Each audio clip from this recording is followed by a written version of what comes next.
بہت شکریہ جی. میں اپنے گفتگو کا آغاز جو ہے وہ ان صحافیوں کو خراج تحسین پیش کرنے سے کروں گا جن کو آف ایئر کیا جاتا رہا، جن کو نوکریوں سے نکلوایا گیا اور جن کو جبری طور پہ لاپتہ کیا گیا. اور دیکھیں یہ جو آج کی قومی کانفرنس ہے، میرا خیال ہے کہ یہ وہ پلیٹ فارم ہے جس طرح سے اسد اللہ خان صاحب نے کہا کہ سیاستدانوں کو بھی سچ بولنا چاہیے اور صحافیوں کو بھی سچ بولنا چاہیے، ہمارے جیسے جو رپورٹر ہیں ان کو بھی سچ بولنا چاہیے. اور میں کہا یہ وہ پلیٹ فارم ہے جہاں سے ہم سب کو اپنے اپنے حصے کا کم از کم جو ہم نے غلطیاں کی ہیں ان کا اعتراف بھی کرنا چاہیے اور معافی بھی مانگنی چاہیے. جیسے اسد اللہ خان صاحب نے کہا تو، اور اسی لیے میں نے جلدی ان صحافیوں کے بھی نام لکھے جن کو عمران خان صاحب کے دور میں آفیئر کیا گیا ہے، جبری طور پہ گمشدہ کیا گیا. کیونکہ اب اگر ہمیں کسی چیز کی مذمت کرنی ہے کسی پولیٹیکل پارٹی کو تو اس کو اپنے دور کی چیزوں کی بھی مذمت کرنی ہوگی. اور ہم میں سے اگر کسی نے آج بات کرنی ہے، کسی چیز کی مذمت کرنی ہے یا بات کرنی ہے تو اسے اپنے ماضی کے بارے میں بھی اعتراف کرنا ہوگا. تو یہ بات سچ ہے کہ کم از کم میں اپنی بات کر سکتا ہوں، کسی اور کے خلاف پہ بات نہیں کر سکتا. کم از کم میں یہ کہہ سکتا ہوں کہ میرا وہ معنی جاہلیت تھا کہ جب ہم بلوچستان کی جبری گمشدگیوں کو بھی جسٹیفائی کیا کرتے تھے، جب ہم یہ کہا کرتے تھے کہ بلوچستان سے اگر کوئی جبری طور پہ گمشدہ ہوا ہے تو آخر اس نے کچھ تو ایسا کیا ہوگا کہ اس کو اٹھایا گیا ہے، ہمیں کیوں نہیں اٹھایا جاتا. تو اب جب پچھلے 2-3 سال میں جو کچھ پنجاب کے اندر، اسلام آباد کے اندر ہوا ہے تو اب ہمیں اس بات کا احساس ہوا، ادراک ہوا اور افسوس ہوتا ہے، شرمندگی ہوتی ہے کہ ماضی میں کس طرح سے ہم جبری گمشدگیوں کو جو ہے وہ جسٹیفائی کرتے رہے ہیں. شروع کے سپیکرز میں سے جب میں ابھی یہاں نہیں پہنچا تھا تو میں یوٹیوب پہ لائیو دیکھ رہا تھا اس کانفرنس کو، تو ایک سپیکر نے یہاں پر انہوں نے ایک کریٹیسائز کیا عمران ریاض خان صاحب کو، نام یہ بغیر شروع کے سپیکرز میں سے. تو میں ان کو جواب نہیں دوں گا کیونکہ یہاں پہ آج یہ کانفرنس ہے، قومی کانفرنس ہے اور یہ پرسنل سکول سیٹل کرنے کی کانفرنس نہیں ہے. لیکن یہ بھی ہم نے دیکھا کہ عمران ریاض خان صاحب نے فیملی کے ساتھ گئے، جب مہرن بلوچ کا یہاں پر دھرنا چل رہا تھا تو انہوں نے فیملی کے ساتھ گئے اور مہرن بلوچ سے معافی مانگی کہ ہم ماضی میں جبری گمشدگیوں کو جسٹیفائی کرتے رہے ہیں اور ہم جو بات میں نے کہا کہ ہم کہتے تھے کہ آخر انہوں نے کچھ تو ایسا کیا ہوگا کہ جس وجہ سے ان کو اٹھایا گیا ہے. باقی جو فیک نیوز کی بات ہے، بلکہ میں پہلے جلدی ان کے نام لے دیتا ہوں جن کو آفیئر کیا گیا. سوری اگر کسی کا نام میں مس کر رہا ہوں، جس طرح سے عمران خان صاحب کے دور میں. اور دیکھیں میں آپ کو ایک چیز بتاؤں، جب ہم ہر چیز اسٹیبلشمنٹ پہ ڈال دیتے ہیں نا کہ اسٹیبلشمنٹ یہ کر رہی ہے، تو میں اطہر من اللہ صاحب کی بات یاد کر رہا تھا اور اطہر من اللہ صاحب کے خلاف بھی ہم نے بڑی کمپینیں کی اور پھر 5-6 بار ان سے جب ملاقات ہوئی، مصطفیٰ واسکو کے ساتھ جب ان سے ملاقات ہوئی اطہر من اللہ صاحب سے 5-6 بار ان سے معافی بھی مانگی کہ ہم نے آپ کے خلاف بڑی کمپینیں کی. تو میں نے ایک بار کہا تو میں تنقید کو جو ہے وہ کبھی مانی نہیں کرتا. میں نے کہا تنقید اگر جائز ہوتی ہے کوئی مسئلہ نہیں تھا، ہم نے تو ناجائز بھی آپ کے خلاف کیس کی. تو وہ ان کا بڑا دل ہے، بڑے جج ہیں. تو اطہر من اللہ صاحب ایک بات کہتے ہوتے تھے کہ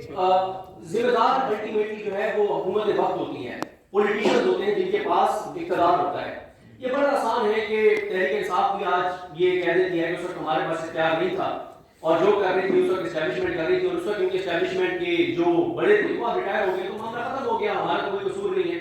آج مسلم لیگ نون یہ کہتی ہے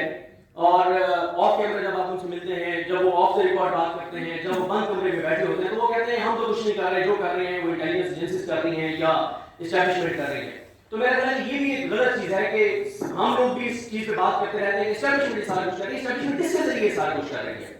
حکومتوں کے ذریعے کرتی ہے نا، ان سیاسی جماعتوں کے ذریعے کرتی ہے. جب ہم ان سیاسی جماعتوں کو بھی ساتھ رکھیں گے تو ان سیاسی جماعتوں کو اس کی سیاسی قیمت ادا کرنی پڑے گی. ورنہ تو بڑا آسان ہے، کل کو منڈی کہے گی جب کوئی صاحب ریٹائر ہو جائے گی وہ کہے گی کہ فلاں سارا کچھ کر رہا تھا، ہمارا کوئی قصور نہیں ہے. تو کوئی بھی پولیٹیکل پارٹی تحریک انصاف کو بھی اپنے دور کا